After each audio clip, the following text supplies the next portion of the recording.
ವಿನಯ್ ಕುಲಕರ್ಣಿ ಅವರಿಗೆ ಜಾಮೀನು. ಹುಬ್ಬಳ್ಳಿಯಲ್ಲಿ ಕಾಂಗ್ರೆಸ್ ಕಾರ್ಯಕರ್ತರಿಂದ ಸಂಭ್ರಮಾಚರಣೆ.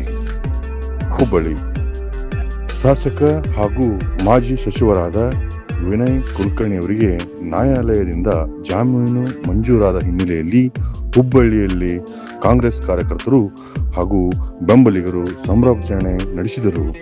ಪಟಾಕಿ ಸಿಡಿಸಿ, ಸಿಹಿ ಹಂಚಿ ಹಾಗೂ ಪರಸ್ಪರ ಶುಭಾಶಯ ವಿನಿಮಯ ಮಾಡಿಕೊಳ್ಳುವ ಮೂಲಕ ತಮ್ಮ ಸಂತಸವನ್ನು ವ್ಯಕ್ತಪಡಿಸಿದರು.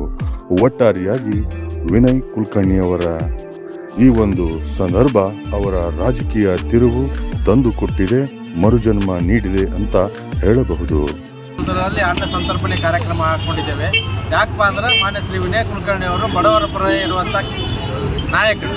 ಅದಕ್ಕೆ ಬಡವರಿಗೆ, ಹಸಿದ ಹೊಟ್ಟೆಗಳಿಗೆ ಅನ್ನವನ್ನು ನೀಡುವಂಥ ಕಾರ್ಯಕ್ರಮವನ್ನು ಮಾಡೋದ್ರಿಂದ ಈ ಸಂಭ್ರಮಾಚರಣೆಗೆ ಒಂದು ಕಳೆ ಬರ್ತದೆ ಅನ್ನುವಂಥ ಒಂದು ಉದ್ದೇಶದಿಂದ ಇವತ್ತು ನಾವು ಅನ್ನ ಸಂತರ್ಪಣೆ ಕಾರ್ಯಕ್ರಮವನ್ನು ಮಾಡಿದ್ದೇವೆ. ಎಲ್ಲ ಯೂತ್ ಕಾಂಗ್ರೆಸ್ ಮುಖಂಡರಿಗೆ ಹಾಗೆ ನಮ್ಮ ಕಾಂಗ್ರೆಸ್ ಮುಖಂಡರಿಗೆ ಎಲ್ಲ ಖುಷಿಯೋತ್ಸವ ಅಂತ ಹೇಳ್ಬೋದು. ನಮ್ಗೆ ಬಹಳ ಖುಷಿಯಾಗಿದೆ. ಬರೋರ ದಿನದಲ್ಲಿ ಅವರಿಗೆ ಟೋಟಲ್ ರಿಲೀಸ್ ಸಿಗತ್ತೆ. ನಮಗೆ ಕಾನೂನು ಮ್ಯಾಗ ಭರೋಸಾ ಇದೆ. ಇವತ್ತು ಧಾರವಾಡ ಜನತೆಯ ಪರವಾಗಿ ಮತ್ತು ಕರ್ನಾಟಕ ವಿನಯ್ ಕುಲಕರ್ಣಿ ಅಭಿಮಾನಿಗಳ ಪರವಾಗಿ ಮಾನ್ಯ ಉಚ್ಚ ನ್ಯಾಯಾಲಯಕ್ಕೆ ನಾವು ಈ ಮೂಲಕ ಧನ್ಯವಾದಗಳನ್ನು ಹೇಳಲು ಇಚ್ಛಪಡಿಸ್ತೇವೆ.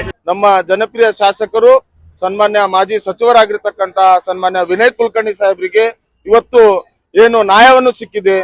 ಸತ್ಯ ಮೇವೆ ಜಯತೆ. ನಂಬಿಕೆ, ಕಾನೂನು ಮೇಲೆ ನಂಬಿಕೆ ಇದೆ. ನಮಗ್ ಮುಂದೆ ಇನ್ನೂ ದೊಡ್ಡವಾದ ಜಯ ಸಿಗ್ತೈತೆ ಅಂತೇಳಿ ನಮ್ಮ ಸಂವಿಧಾನ ಮೇಲೆ ನಮಗೆ ನಂಬಿಕೆ ಇದೆ. ನಮ್ಮ MLA ವಿನಯ್ ಕುಲಕರ್ಣಿ ಸರ್ ಅವರಿಗೆ ಜಾಮೀನು ಸಿಕ್ಕೈತಿ. ಇದ ಖುಷಿಯಿಂದ ನಾವು ವಿಜಯೋತ್ಸವ ಮಾಡತ್ತೀವಿ. ಯೂತ್ ಕಾಂಗ್ರೆಸ್ ವತಿಯಿಂದ ವಿಜಯೋತ್ಸವ ಮಾಡತ್ತೀವಿ. ಇದು ನಮ್ಮ ಎಲ್ಲ ಕಾರ್ಯಕರ್ತರಿಗೆ ಬಹಳ ಸಂತೋಷ ಆಗಿದೆ. ಕ್ಯಾಮ್ರಾಮನ್ ಶಿವ ಜೊತೆಗೆ ಶಶಿಕಾಂತ್ ಗೊರವರ್, ಪಬ್ಲಿಕ್ 5 ಹುಬ್ಬಳ್ಳಿ.